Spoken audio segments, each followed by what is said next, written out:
welcome back to my channel. My name is Ratika Gupta and guys, today we'll be discussing section 19 of the Hindu Adoptions and Maintenance Act 1956 which talks about maintenance of widowed daughter-in-law. Guys, मैंने आपको अपने previous lecture में बताया on section number 18 and 20 कि कई बार maintenance एक personal obligation बन जाती है. It is personal obligation as far as certain relations are concerned. वो relations होते हैं आपकी wife, your children and your aged parents. इसीलिए सेक्शन 18 के बाद हमने सेक्शन 20 डिस्कस किया which talks about maintenance of children and aged parents. आज हम डिस्कस करेंगे section 19 which is maintenance of widowed daughter in law. Guys, ये कोई पर्सनल ऑब्लिगेशन नहीं है. It is a point to be noted that maintenance of widowed daughter in law is merely a moral obligation of father in law.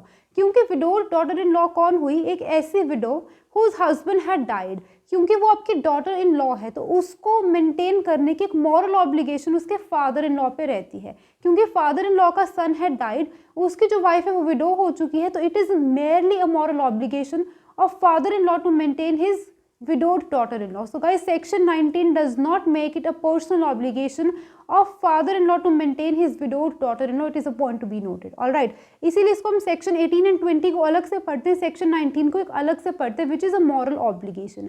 अब guys, इसका मतलब ये है कि जो फादर इन लॉ की सेल्फ अक्वायर्ड प्रॉपर्टी होगी, जो उन्होंने अपने बलबूते पे अक्वायर की होगी ड्यूरिंग हिज लाइफ टाइम, उस प्रॉपर्टी में से मेंटेन वो नहीं करेंगे तो भी चलेगा. अगर वो अपनी डॉटर इन लॉ को मेंटेन अपनी सेल्फ अक्वायर्ड प्रॉपर्टी से नहीं भी करेंगे, जो उनकी इंडिपेंडेंट प्रॉपर्टी है, डेफिनेट प्रॉपर्टी है, वहां से नहीं भी करेंगे तो भी चलेगा. He is not at all obliged, legally bound वो नहीं है.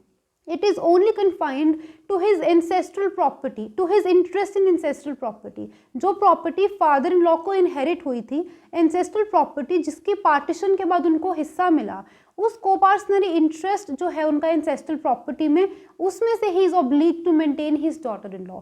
बट बहुत बार गाइस क्या होगा, कोई एंसेस्ट्रल प्रॉपर्टी ही नहीं होगी, या अगर एंसेस्ट्रल प्रॉपर्टी में से उनको कोपार्सनरी इंटरेस्ट मिलेगा भी वो बहुत ही मीगर होगा, विच इज़ बहुत ही कम होगा, which is barely enough to sustain himself.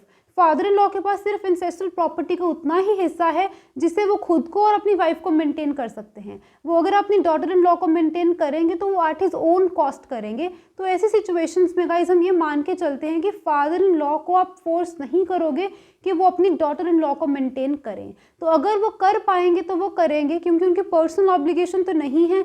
Coparcenary property होगी, इंसेस्ट्रल प्रॉपर्टी कोई होगी तो उसमें से करेंगे, और वो भी जो इंटरेस्ट है वो किस प्रोपोर्शन में है वो हम देखेंगे कि it is barely enough to sustain himself and his wife, तो उनको फोर्स नहीं करेंगे. बहुत ही मीगर है, बहुत ही कम है तो फोर्स नहीं किया जाएगा क्योंकि पर्सनल ऑब्लिगेशन नहीं है. अलॉन्ग विद इट गाइज ये भी लिखा है कि जो विडोड डॉटर इन लॉ है उसको मेंटेन करने की ऑब्लिगेशन फादर इन लॉ पे कब आएगी? जब she is unable to sustain herself, she is unable to maintain herself out of her own independent earning और प्रॉपर्टी. हो सकता है कि जो आपकी विडोड डॉटर इन लॉ है, क्या पता she is a working women, अगर वो अपने आप को मेंटेन कर सकती है out of her own independent source of earning, या फिर कोई प्रॉपर्टी जो उसके नाम पे है, मे बी उसको आफ्टर मैरिज कोई प्रॉपर्टी मिली, बिफोर मैरिज कोई प्रॉपर्टी मिली, जो प्रॉपर्टी उस लेडी की है, अगर वहाँ से वो अपने आप को मेंटेन कर सकती है तो फादर इन लॉ की कोई ऑब्लिगेशन नहीं है उसके मेंटेनेंस के लिए. अब गाइज यहाँ पे when we talk about independent source of earning and property, we always talk about actual existence of some source of earning or property. हम ये नहीं कहेंगे कि इस विडोड डॉटर इन लॉ का पोटेंशियल तो बहुत है, she is well qualified and well educated girl, वो अर्न कर सकते हैं, उसके पोटेंशियल को नहीं देखा जाता, एक्चुअलिटी रियलिटी को देखा जाता है कि आज के टाइम पे उसकी मेंटेनेंस के लिए, उसके खर्चे पाने के लिए क्या उसके पास कोई इंडिपेंडेंट सोर्स ऑफ अर्निंग है या कोई प्रॉपर्टी है जहाँ से वो अपने आप को मेंटेन कर सकती है. अगर वो अपने आप को खुद मेंटेन नहीं कर पाएगी आउट ऑफ हर इनकम, क्या पता उसके पास कोई इनकम ना हो या कोई प्रॉपर्टी उसके नाम ना हो, तो सेकेंडली कोशिश की जाएगी कि जो उसका डिसीज्ड हस्बैंड है, जो मर चुका है, उसकी एस्टेट में से, उसकी प्रॉपर्टी में से वाइफ को मेंटेन किया जाए. अगर वो भी नहीं है तो कोशिश की जाएगी कि अगर इसके कोई बच्चे हैं, विडोड डॉटर इन लॉ के अगर कोई बच्चा है, सन और डॉटर इफ़ एनी, उनसे या उनकी प्रॉपर्टी से, इफ़ दे आर मेजर, तो वहाँ से उसको मेंटेनेंस दी जाएगी. After all these things guys, अगर उसको कहीं से मेंटेनेंस नहीं मिलती है फिर उसके फादर इन लॉ की मेयरली मॉरल ऑब्लिगेशन है कि आप मेंटेन करो.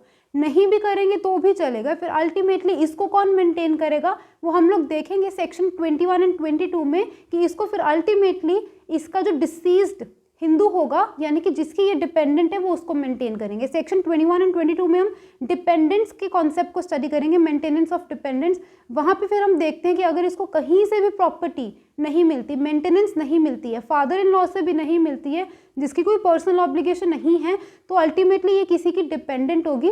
तो जिसकी ये डिपेंडेंट होगी उसकी प्रॉपर्टी से फिर इसको मेंटेनेंस मिलेगी। वो कॉन्सेप्ट आपको सेक्शन 21-22 में समझ आएगा। ऑलराइट, अब guys point to be noted is that she must be a Hindu.